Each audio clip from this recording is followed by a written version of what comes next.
드랍십이거든요. 네, 뭔가 앞서가고 있는 것 같은데 이상하게 갈 때마다 막히고 뭔가 좀 앞서가는 느낌을 살려가지 못한 박대호 선수였기 때문에 여기서 유닛이 많을 때 뭔가 한번 타격을 주고 싶었을 겁니다.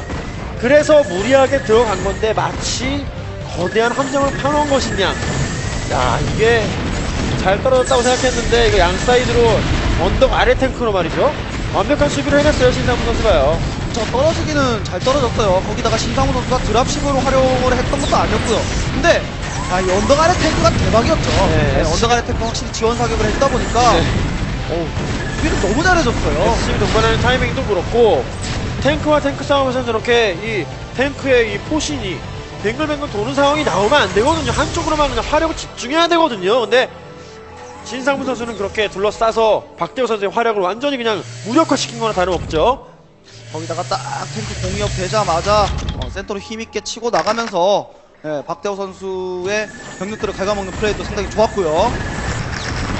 드랍십 잃고 박용현 말씀대로 전략은 요충지 이제 거의 뺏깁니다. 그렇죠. 요춘지가 뺏기는 것뿐만이 아니라 병력 간의 교전에서도 그 신상훈 선수가 이득을 거두다 보니까 투캐스가 돌아가서 자원은 넘치는 박대호 선수지만 팩토리 숫자가 막 어마어마한 상태는 아니었거든요.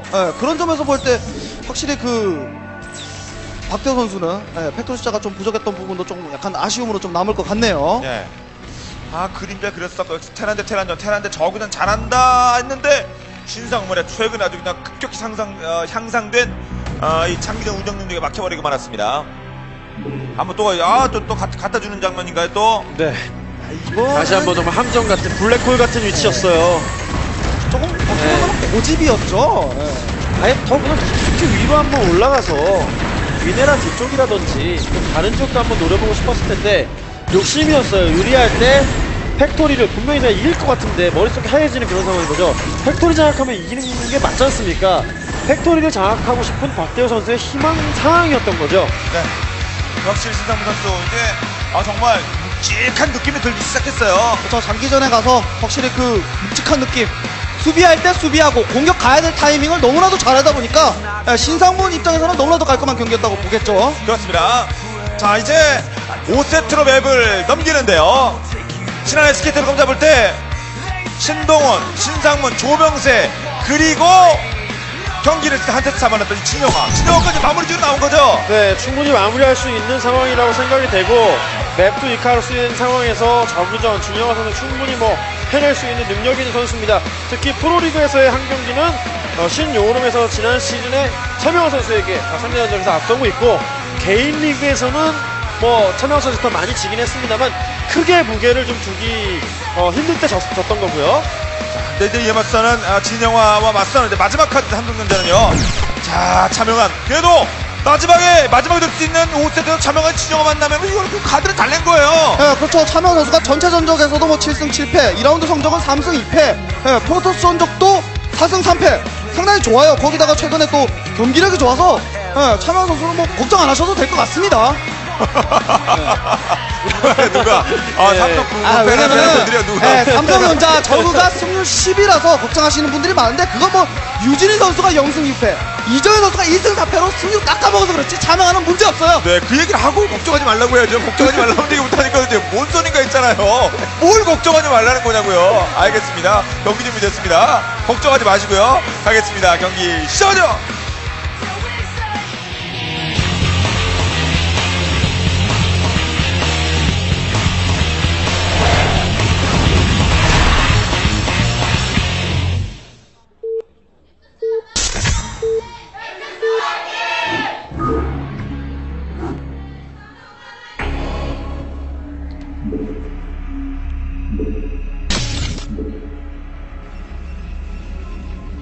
네, 경기 시작됐습니다. 먼저 진영호 선수의 진영입니다.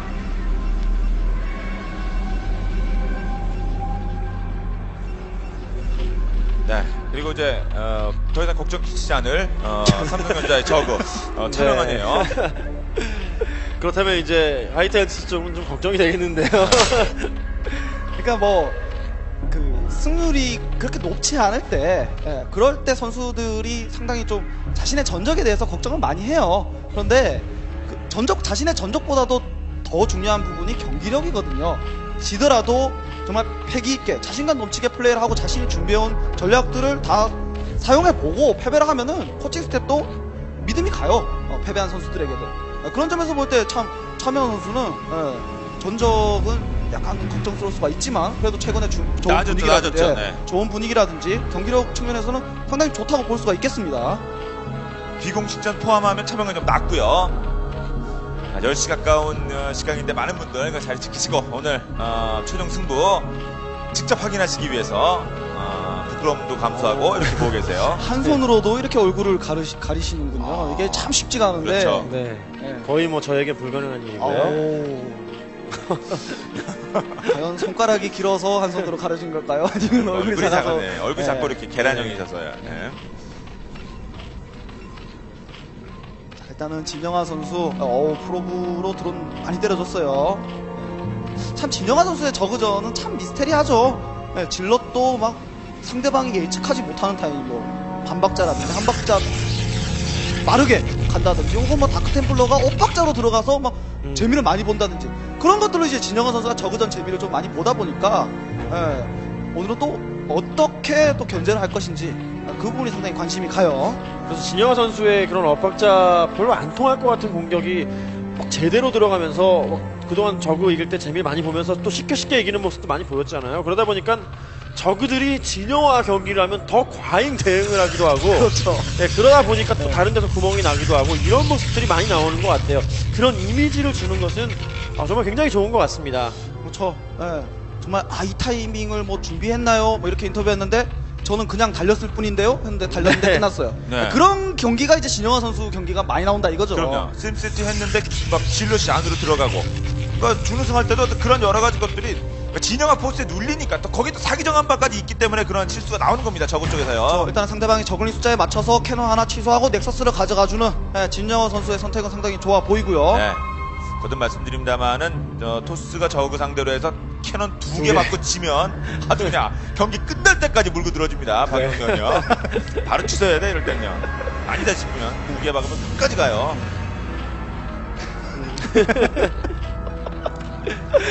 예. 아니 저글링 스피드업도 안 했는데 캐논 두 개는 솔직히 말이 안 되거든요. 왜냐면은 이제 와서 얘기하지만 제가 캐논 두 개 짓다가 은퇴를 했기 때문에 절대 그렇게 하면 안 됩니다. 프로토스 선수들. 네. 그러니까 최적화되게 돈 막 쓰면 안 되죠. 잘 써야 돼요. 아껴서 요긴하게. 손석희 선수가 두 개 만들었다. 지금 두고두고 이제 예, 욕을 먹는군요. 그러니까 상황에 맞춰서 캐논을 늘려줄 때는 늘려줘야 되는데 배짱 있게 할 때는 배짱 있게 해야 된다는 그런 말이죠. 네. 절대 오해하시지 마시고요. 그만큼 선수들의 빌드나 경기력이 굉장히 섬세하게 진화했다는 얘기입니다. 그 캐논 하나의 차이 때문에 그냥 경기 내내 끌려다니는 그런 경기가 나올 수 있다는 것은 굉장히 섬세하기 때문에 그 작은 미네랄의 차이도 초반에는 특히 아껴주고 최적화돼서 쓰지 않으면 경기는 내내 질질 끌려다닌다 라는 걸 보여준 거예요. 그 네. 경기가요. 자, 일단은 차명환 선수의 멀티 위치가 이제 그 스타팅 앞마당 쪽으로 가져간 것이 아니라 한시 쪽으로 멀티를 가져가 줬잖아요. 이 얘기는 어느 정도 3개스에서 유닛을 어느 정도 생산을 해서 재미를 좀 보겠다, 승부를 좀 보겠다 이런 느낌이 상당히 강하기 때문에 확실히 그 차명환 선수의 어떤 유닛을 생산해낼지가 상당히 좀 관심이 가고, 진영환 선수는 무리를 해서는 안 됩니다. 왜냐면은 병력 중심적으로 차명환 선수가 움직일 것이기 때문에 만약에 한 번 들이받으면은 바로 영러시에 밀려버릴 수가 있어요. 자, 기본 저글링 이후에 스파이어 테크 타고 있습니다. 자, 향후 언제까지 주력이 뭐 스파이어 유닛 될지는 알 수 없습니다만. 일단 스타게이트에서 빠르게 공업을 눌러주는 모습은 일단 공중은 무조건 잡고 시작을 하겠다. 야, 스타게이트. 야, 이게 로보틱스보다도 토스가 이렇게. 근데 자, 저 근데 파고들 이건 볼수 뭔가요? 있죠? 저글링 만약에 계속 추가한다면 이게 전략을 뭔가 시도하려고 하는 타이밍에 너무 네. 어이없이 저글링에 뚫렸어요. 그리고 안쪽으로 들어가서 보는 게 중요합니다. 그렇죠. 이건 막아야죠. 본진 쪽 정찰은 막아야 됩니다. 네. 지금 프로브 잡히는 것보다도 본진 정찰 당하는 게 더 클 수가 있는데 일단은 잘 막았어요. 자, 안쪽 자 투스탄한 것을 보여주지 않았죠 지금까지는 화면상. 그렇죠. 일단은 진영 선수가 그 노리고 있는 카드가 투스타게이트이기 때문에 일단은 지금 뭐 프로 피해를 좀 받긴 했지만 커세어가 활약할 수 있는 여지는 남겨놨어요.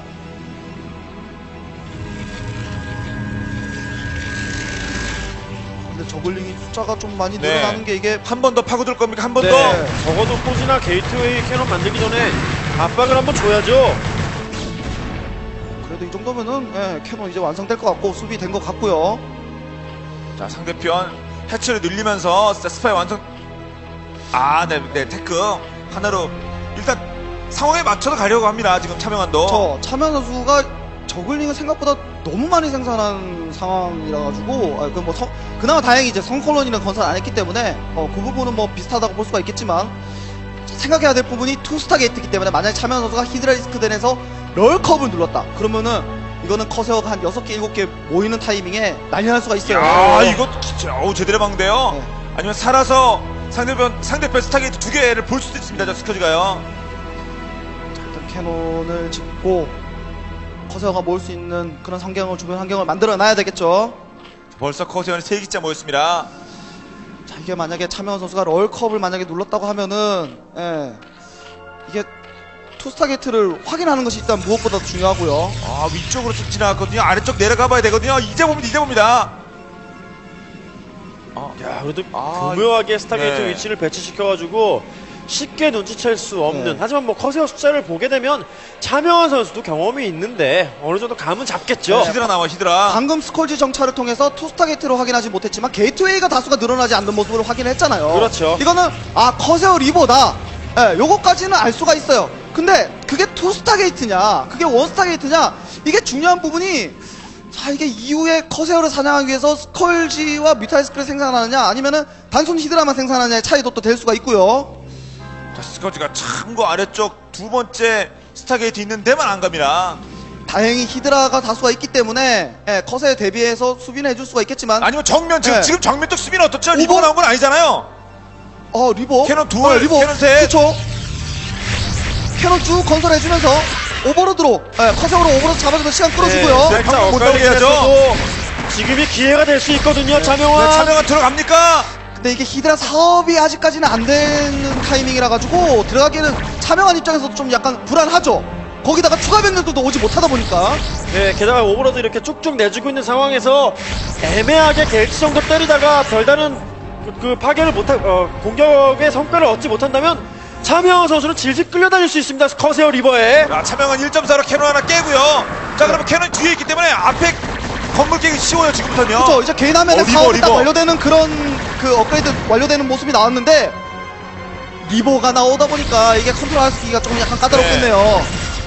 달려들면서 저쪽에 잡복 작전. 바리케이드가 건물이 없어요. 같이 죽자. 같이 죽자 뚫었어요. 야, 같이 죽자 그게- 뚫었어. 잘 죽자 뚫었어요. 야 이걸 밀었는데요, 차명환이. 네, 시간을 조금만 더 커세어로 벌면서 여기서 버텼어야 되는데 이렇게 한순간에 뚫려버리면 이제 답이 없게 되는 거예요. 그냥 그렇죠. 바로 지지예요. 프로브 다 죽었습니다. 네. 프로브 다 죽었어요, 안마당. 진영아 입장에서도 좀 안심할 수 있었던 상황이 포지와 게이트웨이로 공간을 좁혀놓고 리버까지 나왔기 때문에 안심을 했는데 그렇죠. 순간적으로 게이트웨이를 딱 파괴를 하고 들어가다 보니까 진영아 입장에서 지지. 지지 대처할 시간이 없었어요, 진영아도. 거기에 커세어로 오버로도 신나게 잡고 있었단 말이에요. 방심을 할 만했죠, 지금 타이밍이에요. 네. 그 상황에서 리버 나오면 이거 안 들어가죠. 왜냐면 다음 그냥 가는 게 낫죠. 이것도 뭐하러 들어갑니까? 그렇죠. 경기 못 들어가면 지지인데. 공간도 좁고 캐논도 있고 리버도 있고 질럿으로 시간도 끌어줄 수 있고 프로토스는 웬만하면 커세어로 오버로드 잡는데 신경을 쓰거든요. 그런데 그 타이밍에 그냥 게이트웨이를 딱 격파하는 차명환의 그 결단이 너무 좋았습니다. 그렇습니다. 삼성전자 적은 자명한이 있거든요. 걱정할 필요 없어요, 진짜. 저그가 특히 프로토스가 뭘 하는지 모른다는 것은 말이 안 되지 않습니까? 그런데 투스타 게이트의 위치, 적절한 배치로 최대한 바로 직접적인 노출은 안 하는데 성공했어요. 하지만 차명환 선수는 충분히 그 투스타 게이트의 약점, 타이밍 눈치챌 수 있고 그 약점을 뚫기 위한 타이밍을 잡을 수 있다는 것을 증명을 한 경기예요. 네. 자, 삼성전자는 정말 호락호락한 팀이 아니거든요. 송병훈 자명한 있고요. 그리고 다음 경기 서킷 브레이커 누가 나올지 알 수 없습니다만 그래도 아니면 시내가 있을 수도 있고 깜짝 가득일 수도 있고 이정현처럼 경기 졌다고 하더라도요. 김가을 감독이 그냥 내버리지 않을 겁니다. 6세트를요. 그렇죠. 아직까지도 남아있는 카드가 강력한 카드가 한 장 있죠. 임태기 선수. 이번 시즌 7승 1패를 거두면서 승률은 87%로 팀 내 최고예요. 임태기가 남아있기 때문에 삼성전자 에이스 결정전까지 끌고 갈 수 있을 것 같네요. 네, 과연 그것이 가능할 것인지 잠시 후 6세트 서킷 브레이커로 직접 확인하시죠.